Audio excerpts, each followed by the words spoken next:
Hi everyone, and welcome to the latest iteration of our webinar series for the Physical Education Association of Ireland. And the theme of this webinar is on a practical guide to teaching resistance exercise in physical education. And the webinar will be delivered today by John Murphy and myself, Brendan O'Keefe.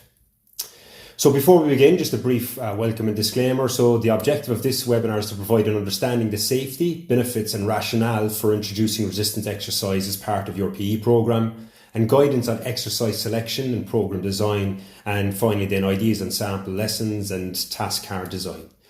So all the resources that John and I will point to today are available for those who view the webinar and in the member section of the PEAI website. That's at the QR code on screen and at the link at the bottom of the slide. The slides will be shared following the webinar as well, so that they all can be accessed in that folder. So before we begin, just to flag that there's obviously a lot going on in the PEAI community. We're just off the back of our conference, a very successful conference where over 200 attendees attended at the University of Limerick on the 10th and 11th of October. And there's plenty of plans for the year ahead. So do keep an eye on our website and social media accounts for all updates in that regard. And if you haven't joined yet, you can pop onto our webpage and see how to join there. It's very straightforward. Okay, so on the theme of today's webinar, by the end of this session, you should be able to understand the safety requirements, benefits and rationale for doing resistance exercise across all school years, experience a model resistance exercise session, or what you might refer to as the North Star that represents a typical senior level class, identify common barriers to implementation in school context, so things like equipment, class size, ability levels, design adaptations for resistance exercise sessions to suit your own school context and resources, and develop simple, scalable progression strategies for sets, reps, and exercises across year groups. So a brief overview of the session, what's coming up over the next half an hour or so. So we'll begin by providing an overview of the evidence and rationale behind resistance exercise among youth. So quick evidence-based overview. We'll go on to discuss exercise selection and programme design, and a bit on the practical and applied side of that. We'll discuss some sample lesson ideas, introducing the basics, moving beyond circuits and adapting to your context as well. So how to make resistance training work in your school in different contexts. We'll speak a bit to progressions made simple, so teaching safe, gradual, overload and variety, and as mentioned in the slide previous, a bit around task card design, and then finally some final reflections and takeaways for ready to use ideas in your own PE programme. There's just a few bits we'll touch on as we go through everything here, that some of the considerations to have around your context, the students in front of you, the equipment you have access to, but also question a few assumptions around a few bits in terms of, and we'll touch on these as we go through, around assumptions around what is standard practice. And just a question, and look out for this as we go through, is bodyweight always the best thing to start with, or do we need to scale things a little bit different depending on the student in front of us?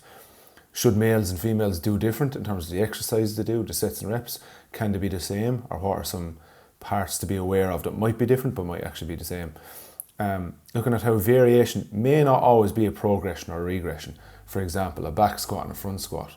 It's not that one is a progression of one or a regression of the other. Sometimes variation is just that, a variation.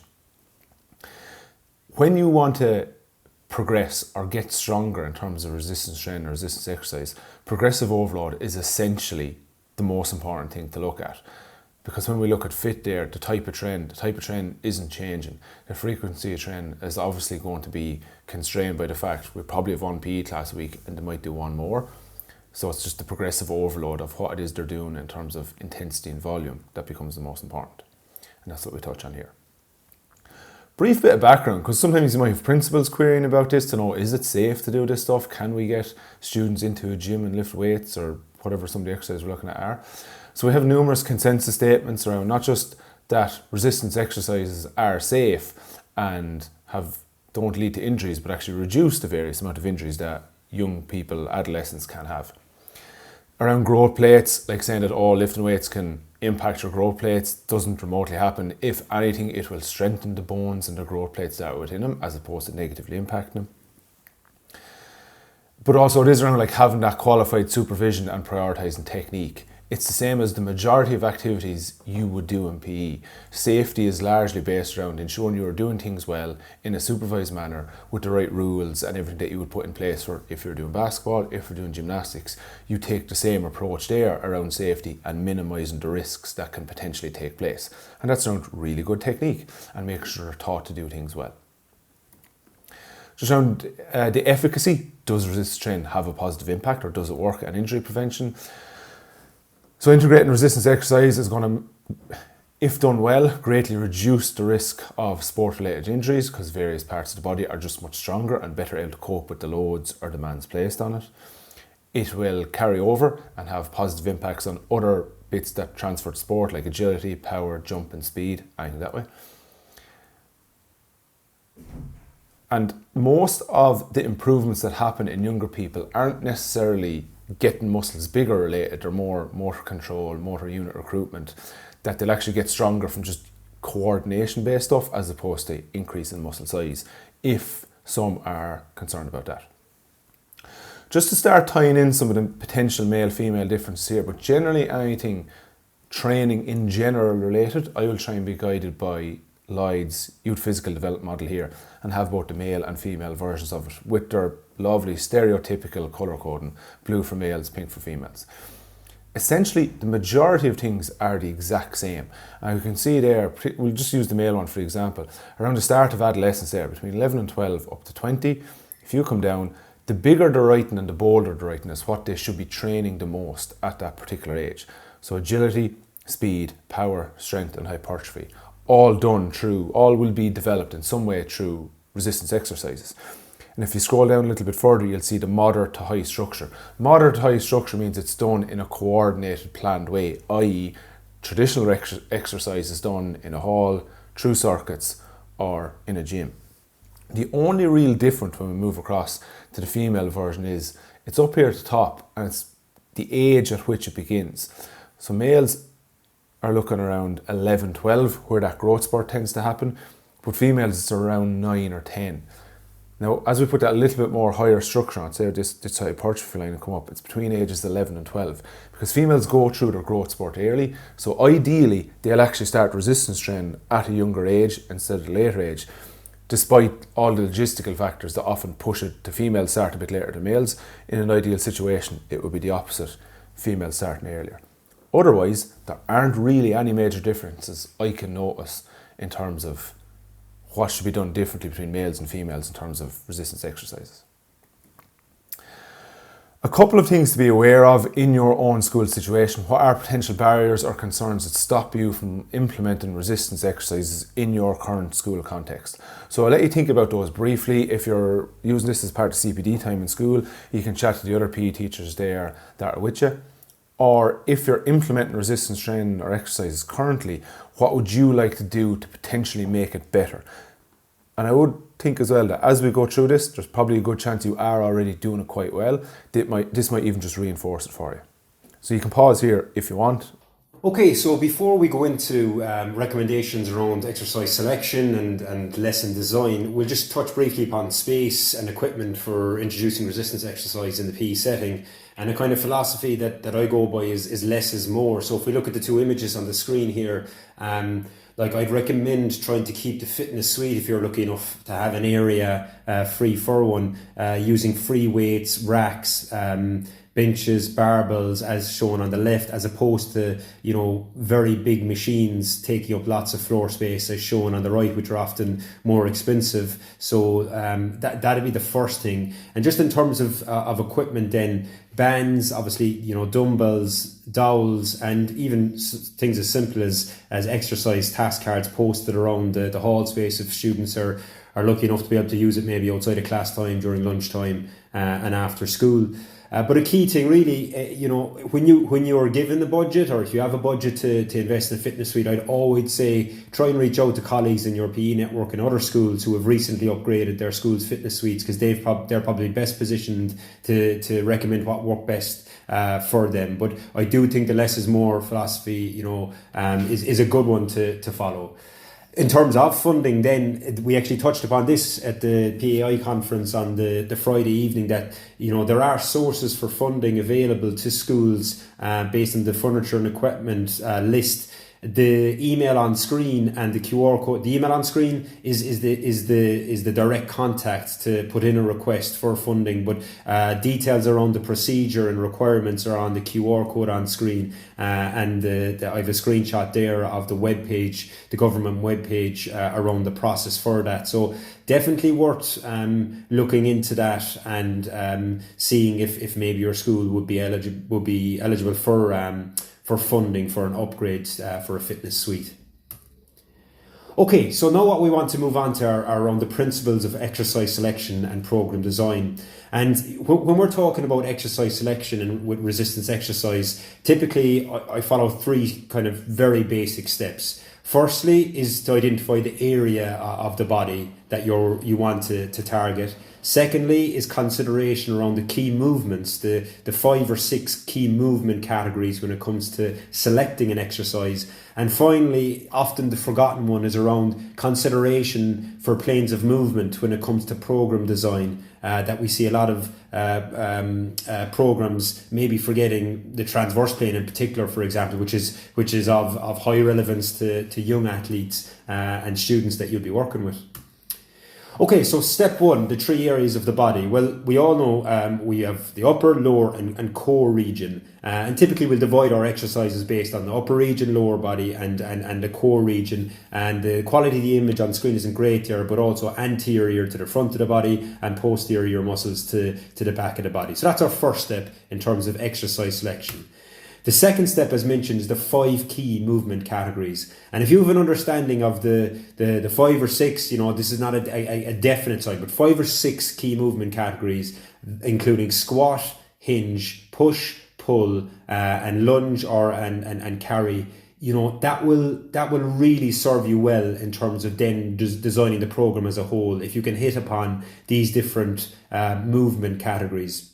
And to break it down just a bit further, and that's a key, again, the text box on screen there, to think movements over muscles, I think is it's a nice way for your students to understand, rather than, I'm going working my biceps or I'm going working my deltoids, what movements are they working on as opposed to individual muscle groups, helps in terms of program design.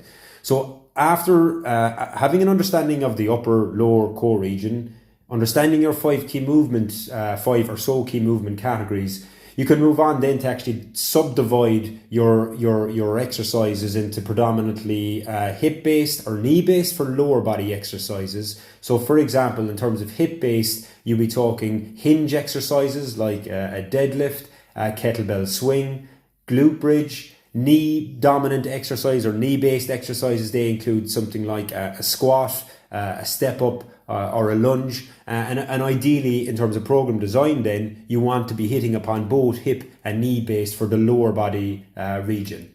For upper body, we tend to divide it based on 2 categories, pushing and pulling. The pushing can be divided into horizontal and vertical. So if we think of pushing, for example, we think of horizontal pushing exercise, you might look at a bench press. Or vertical pushing exercise, something like a seated overhead press, shoulder press. Pulling horizontal, something like an inverted row. And pulling vertical, something like a pull-up as shown on screen there. So again, our upper body can be divided into the pushing and pulling categories. And finally then, in terms of core, typically we use the isometric, not moving, contracting but not moving, and dynamic movement based exercises. So your anti-flexion, extension, anti-rotation, isometric tasks, which you probably be most familiar with, things like a plank, maybe a pull-off hold. Your dynamic movements then, like your sit-ups, Russian twists, dead bugs, where it incorporates movement in the action itself. So they're your subdivisions of your core exercises. So then, once we have our areas of the body, our movement categories, and our subdivisions of those exercises within the areas of the body and movement categories, we can see for each we have a list of exercises. And I think It's good practice for your students to be challenged on, okay, maybe if you were to leave these text boxes blank, can they go to the board and maybe try and input the exercise associated with the movement, so that they are comfortable in recognizing which movements are accurate for which exercises. And there's a variety listed on screen there that you can use yourself.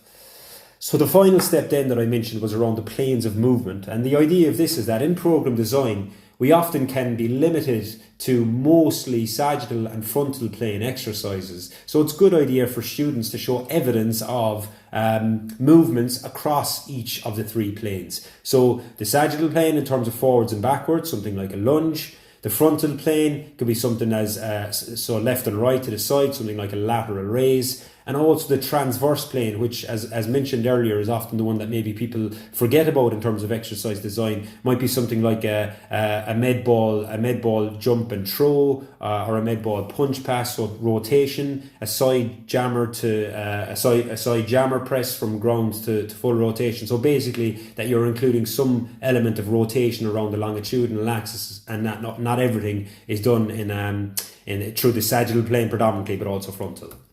So earlier on, Brendan discussed what I had termed, and this is coming from a workshop we did at the recent PEAI conference, around a North Star session. So you can see I have just a couple of different columns in the table here of our movement categories. We have squat, hinge, lunge, push and pull, so we're hitting one of each. I have 2 exercise options for each one, because it's not to say that any one is better than another. It's simply here are variations or options for each one, and we have some set and rep schemes there. Now we're keeping them all quite simple with 3 sets of each. We start, as the exercise involves more joints or more muscles, we'll do slightly less repetitions, and as they become they use less volume of muscles or joints in the body, we do slightly more, ranges from around 6 up to around 12. Now, any of these sessions would be someone this would be like, in theory, a 6th year who has done a few years of resistance training, knows all the movements well, knows how to manage the load they are lifting quite well, knows their own limitations, but also is in a position ready to progress. They might come from a background outside of school, rugby, soccer, GA, where they're given support external to school, and that would be a good session to put together. But a few bits to consider for it are, alongside having your variation between some dumbbell leg, some single leg, some barbell, some dumbbell, is doing a session like this in a school context would generally be quite difficult, because you need access to quite a bit of equipment. If you have a class of 24 trying to do this, there's a lot of managing equipment there, access to racks, access to floor, access to dumbbells, and if they actually do it in that order, they'll all probably need it at the same time. So as a prescribed session for an individual to go in and do on their own, really good. I put it together, so obviously I'm going to think it's good, but the majority of people would probably look at this and say, oh yeah, good session here. But in school context, we may have to adapt it a bit. So yeah, having access to a lot of equipment and be done in small groups.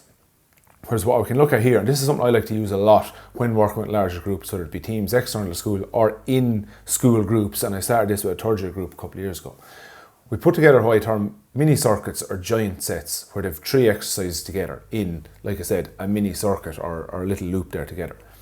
It still requires a bit of proficiency in all the exercises, so it's probably more of, I wouldn't say advanced lifter, but someone who has spent a bit of time learning the various exercises. They can all be loaded to an extent where technique is still safe, but they're still getting some level of progression from the load that's there. You can look at following a specific order, but realistically you'll start with one student, say for example one on screen there, one student at the hinge, one student at the push and one student at the pull, and they just move around in a clockwise manner through that, perform one set, onto the next one, onto the next one, and back to the start again, and do 3 rounds of that.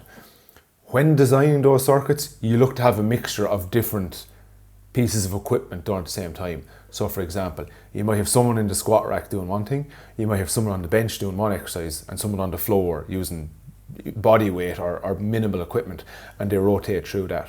And if you have a couple of those set up, it means you can have far more students engaged and following through a session instead of the more linear one that came just prior to that.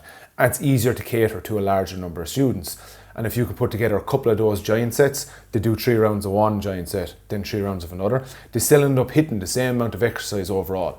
There will be a little bit more fatigue as they get to some of the exercises later on, but so be it. That's a trade-off we have to make to ensure they're still getting in those exercises and get more proficient at. Just a question then, based on your own context, whether you just have a hall, you have some form of room, resistance exercise room, or a gym, or a converted space, what are some potential joint sets that could actually work? And again, if you're sitting beside a colleague here, or you want to pause for a sec, say, I could actually work this. And also bear in mind, they don't all have to be completely specific to resistance. Just if you are adding in anything different, make sure it doesn't add too much fatigue or tiredness that takes away from the technique of the exercise that is to come after it. For example, burpees don't really require any equipment or anything like that, but the tiredness it will add on to the person, like through their whole body, will negatively impact the exercise that's to come next, so they're probably not really worth adding in a session like this. A few bits to consider then, and these are just situation bits that may be affecting you in your own school situation. So large groups and not enough equipment, you can look at some form of circuit or rotation setup, some giant sets or paired stations. So 2 or 3 students working on one station, 2 on the other, and they swap over and back in your classic superset one. Some of the mixed abilities is where you can have tiered progressions. So we said about the variation not necessarily being progression, but like having a back squat and a goblet squat. One is realistically a regression or a progression of the other. So you can have 2 stations set up there. Have a bar set up for the student that is proficient at doing the back squats or front squats, where someone who's new to it, a dumbbell left at the same station is somewhere that they can perform the exercise that's relative for them. And even just introducing your resistance training early, and we'll touch on that in a couple of slides, does limit the impact of mixed abilities later on in the school situation. Some time pressure, if you have shorter classes, then just picking 3 or 4 exercises that you think you will get the most from and do them really well, instead of thinking, I need to make sure I'm hitting all the movement categories a few times, whereas just hitting them all, or hitting 2 or 3 of them really well, will have far more knock-on benefits. The limited space and equipment, as Brendan has touched on that already, around the use of bands or kettlebells or body weight with various bits of added resistance. And some supervision then. This is where we can bring in some of our really good teaching bits around the peer coaching, station cards or task cards or little movement checklists that the players or the students are observing each other, providing meaningful feedback, but also getting good at analysing what's being done in front of them. And I'll touch on what the idiot-proof exercise stations are in a second when we get to some of the earlier year stuff. Just briefly to touch on set and rep considerations, because people often wonder about this, that like you can see on the table there that strength is that 2 to 6 range. So say whatever's yellow here is meant to be the most optimal. Hypertrophy is that 6 to 12 range, and muscular endurance is that 13 to 20 range. Realistically, if you only ever did sets of 5 or 6, you will get stronger. You would probably put on some size hypertrophy, and you would, if you're increasing the weight you're lifting, have a knock-on impact on muscular endurance. If all you ever did was sets of 12, you would still get stronger, you would probably still get bigger, and you would also impact muscular endurance. They might be a little bit more optimal at those numbers, but I wouldn't restrict yourself to just working in specific rep ranges based on a target that's there. It is also about if sets of 8 suit the timing of working through a session, that's far more beneficial to the success of a session than is the best reps you could do of that particular exercise. Some general rules of thumb are around just dotted down the side there, but we've touched on those as we've gone through it already. And just some really simple bits on progression in general. An extra rep or slightly heavier each week is all you need for such a long time. Like some of the students and some of the motivated students will be looking up stuff around resistance training and getting stronger and muscle growth themselves in their own time, and they'll probably be asking about drop sets and germal volume training or something like that. And realistically, they're so far advanced in their thinking in terms of what will actually make an improvement. In the simplest case, if they can do 3 sets of 8 at 50 kg, the following week they will make an improvement doing 3 sets of 9 at 50 kg, and the following week 3 sets of 10. And then in the 4th week, either they take an easy week, or they drop back to 3 by 8 and they put on a tiny bit more, or they drop back the reps to 3 by 8 and put on a tiny bit of weight. And realistically, you'll probably make improvements in that for about 1.5 years without having to add in anything else complicated or fancy, or just try and add more variation to it across the majority of exercises. And just some other bits saying, like, if it is hard, you can add in an extra set, or 3 sets of 8 to 10, 9 and 8 based on a little bit of fatigue. It's still a progression because it is more total reps at a particular weight. Just some very simple guidelines here around set and rep considerations. So the more joints or muscles being taken up in an exercise, so for example squats and deadlifts will use a lot of the body, they'll generally be that bit lower in repetitions because there's just so much whole body fatigue. If you're doing some kind of upper body dumbbell work, I generally find you'll just fall into an 8 to 12 range anyway.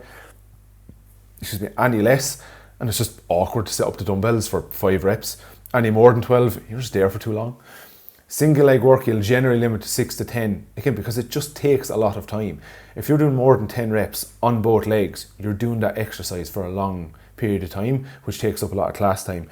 And then single joint, so like Brendan mentioned, targeting the biceps or whatever earlier, you'll generally push for slightly higher reps than that just to bring in, because you're doing more total or less total weight in that exercise, so it allows for slightly more repetitions. And just briefly to touch on pull-ups or push-ups here, it is so much more important to do good quality as opposed to being fixated on any number of repetitions. So if someone can do 3 pull-ups, then they'll get a lot of benefit from 5 sets of 2 or 5 sets of 1 to accumulate a total amount of good quality pull-ups, and the same for push-ups. If you can do 3 push-ups, it's so much better to do 1, take a break, 1, take a break a number of times, instead of trying to push out and end up doing a 4th and a 5th rep that just look terrible and ingrain poor technique. To scale it back, so we looked at our end goal, 5, 6 years good, proficient, able to do stuff, lift well, good technique. What's our actual starting point there? So something I would have liked to have done is, think of like how you do your normal circuit classes and you're just putting in a bunch of different exercises. But let's look now at have a bit of teaming around what's done at each of the stations. Can we be a little more specific of what we're doing at each one? So when we're putting together a circuit class there, instead of having 12 exercises, can we scale it back to maybe 6 and having 2 or 3 students at each? And then if you have a couple of like target or key exercises, and we look at those in our graphic in a second, say if we want to eventually be good at squatting, can we start with body weight, goblet squats or split squats? Well, let's make sure that's one of the key exercises or stations within our circuit, and make sure the stations around it don't lead to any undue fatigue that negatively impacts their technique, but also don't require much teaching or supervision on your end, so you can position yourself close to where that target or key exercise is being done. And that's where you spend your time cueing or coaching so that exercise is done well. And over the course of a 4 or 5 or 6 week block, you can vary some of the exercises done around it, but target a split squat, maybe a single arm press or some form of upper body row or hold, so that you get really good at those exercises, and the other ones around it can vary as much as you like without negatively impacting that, but are going to improve overall technique and proficiency at those key exercises. So for example, this is a sample circuit I would have used quite a few times at first and second years to get better at a few key exercises. These are my 4 target ones that I want to get really good at. The split squat, the bent arm hang, because we've got up some pull-up bars put up in the hall, a glute bridge and a 1 arm press. The ones that are going to require the most teaching or cueing are your split squat and the 1 arm press, as we look to get students better at those. The quick step up, just up and down onto a bench, your shuttle run, your plank and your hula hoop hop. Explain it once the first day, and in the majority of cases, they'll be fine. We all know some students may require a little bit more, let's say, guidance around them, but in general, you'll be fine. And you as a teacher are going to position yourself here. So you can keep an eye on the bent arm hang and the glute bridge, but you can observe and watch the split squat and the 1 arm press. Give the cue in there so students are getting better at those. And over the course of a few weeks, they just get really good at those exercises. You come back to them a year later, and once they've relearned them, you may be in a position then to safely load them a little bit more progressively. And that's how you can slowly start integrating the specific exercises that you want to get better at by 5th and 6th year early in their school time. But have a think as well, what could be your own starting point based on what you have access to and what circuits or health-related fitness may look like. Okay, so just before we go in to speak about task card design, just to briefly touch upon building on what John had said there, like the circuit or station approach, really works well for this type of unit of learning around resistance exercises. But I guess as well, it's good to have a few activities, maybe whole group or small group activities that the students can do as well to motivate them on a particular topic. So for example, you can do things like squat and plank relays, focusing on muscular endurance. Also games like plank air hockey, where they're holding the plank position on the elbows or on the hands. There's 2 cones and they have a beanbag and have to slide it through the 2 cones. A fun one that students always enjoy, while simultaneously obviously working on their muscular endurance.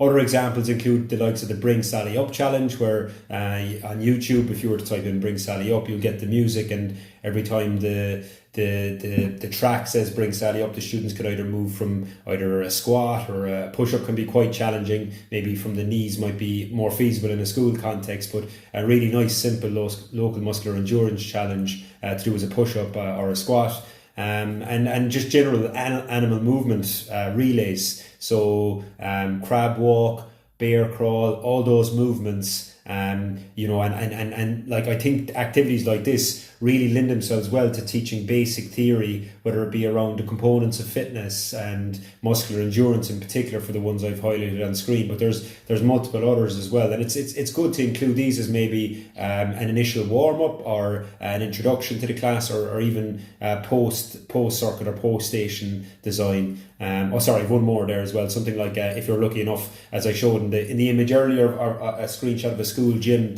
if you've a couple of racks, you might do something like a hang tough challenge, like the students might have seen it in Ireland's Fittest Family. Again, just a clutch to get them interested and motivated in the class, and maybe a challenge to engage them in outside of the PE class time as well, that they go in their own time and work on something like what's on the screen there. Okay, so what we wanted to move on to now is around guidance on resistance exercise task card design, and this is an important one. It's probably straightforward for most people watching or listening to this, but I think there are a couple of key things to remember that are embedded in what John and I have presented over the past half an hour or so, and a couple of things to point out here which I'll highlight on screen. The first thing in terms of task card design, I always think it's good to maintain that focus on movement. So yes, you're identifying the key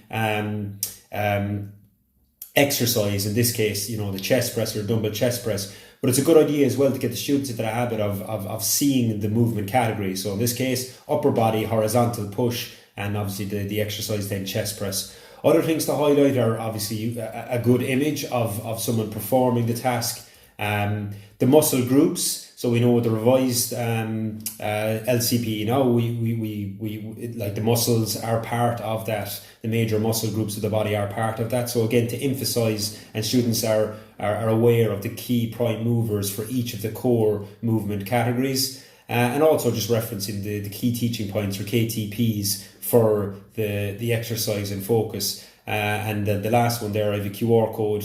I think it's a good idea to include a QR code to the exercise being performed, so that if students are, maybe you might post these in the gym, and as mentioned earlier, if they're up on lunchtime or after school, that they can use their phones to take a look at how the exercise is performed properly. You'll see in the top right there that the NAMSIT acronym. If you're setting maybe a task for students to give an overview of a particular exercise, this NAMSIT acronym I've used a bit with students. So name the exercise, what's the area of the body you'll be working on, what are the muscle groups you'll be using, perform a silent demonstration of the exercise, provide an overview of the KTPs or instruction, and then obviously the key teaching points as well. The final 2 points more or less hitting on the same thing.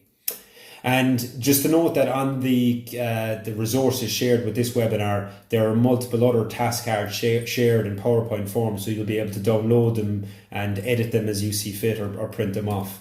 I've given another example here of lower body knee barbell squat, and as mentioned in the text box there are more sample task cards available in the webinar resources shared with or that are available on the QR code.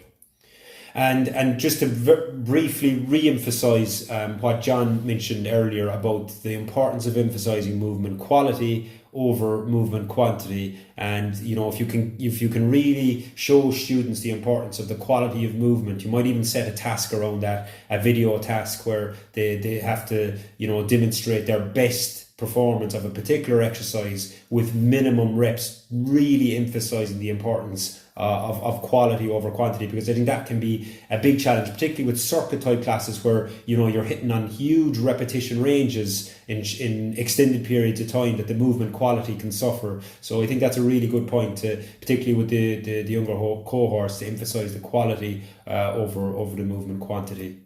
Just to touch back on a few of the points I made earlier to see that they fully come true, but also be a little bit more explicit in addressing them. And that's around, is body weight always best to begin with? And in the majority of cases, you will start learning the exercises through body weight. Squats, split squat, lunges, hinges are all classic examples of this.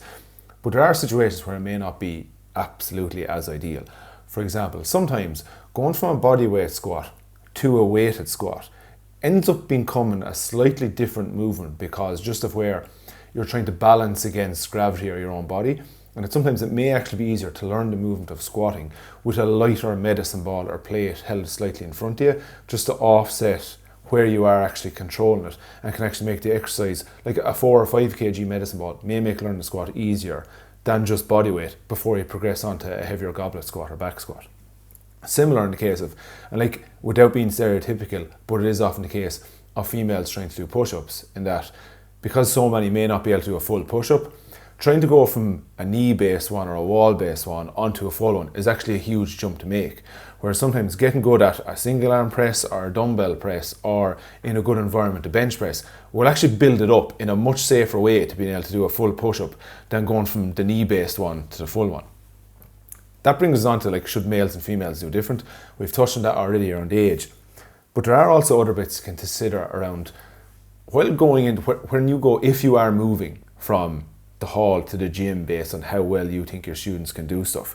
There are other bits to consider here alongside physical maturity, and that's just the general maturity to take on. Like, can I trust these students in a gym-based environment to behave themselves and perform the exercises I want them to do without starting messing with all the other equipment?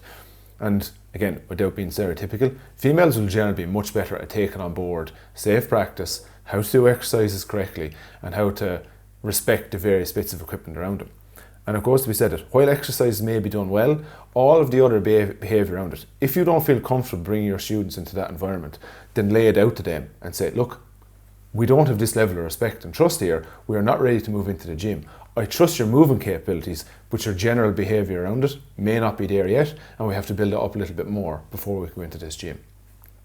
And just briefly to touch on and re-emphasise what I said earlier, variation might not necessarily be a progression or a regression.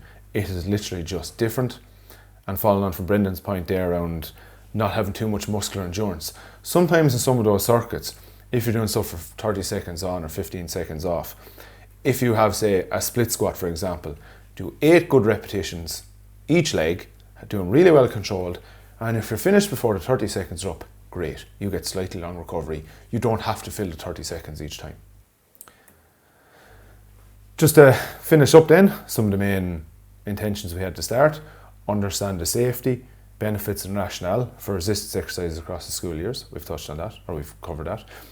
We looked at, without fully experienced, when we went through what a model resistance exercise session, so that North Star session we looked at, that could represent a typical senior level class or student. Identified some of the common barriers to implementation in school context around equipment available, class size, ability levels, etc. We looked at designing some potential adaptations of resistance exercise sessions, not just the exercise themselves, but the sessions to suit your own school context and resources to support them. And look at developing some simple, scalable progression strategies for sets and reps across year groups that are applicable to them all. Again, you'll get all of the resources and extra supplementary ones that we went through here today if you scan the QR code or go to that link that's posted there. And remember, if you're not already a member, I don't know how you're accessing this if you are, but if you're not a member, you can join the PEAI community. You can see the various bits, our 2 annual newsletters. That's our exec committee working hard and putting more stuff together. We're just off the back of our 2025 conference. We're planning for 2026. We'll aim to do another roadshow early next year. You can see one of the more recent webinars done on sports psychology there as well. And for myself and Brendan, we'd both like to thank you for logging on today, and we would also appreciate any feedback around potential future webinars we could put on to best support PE teachers.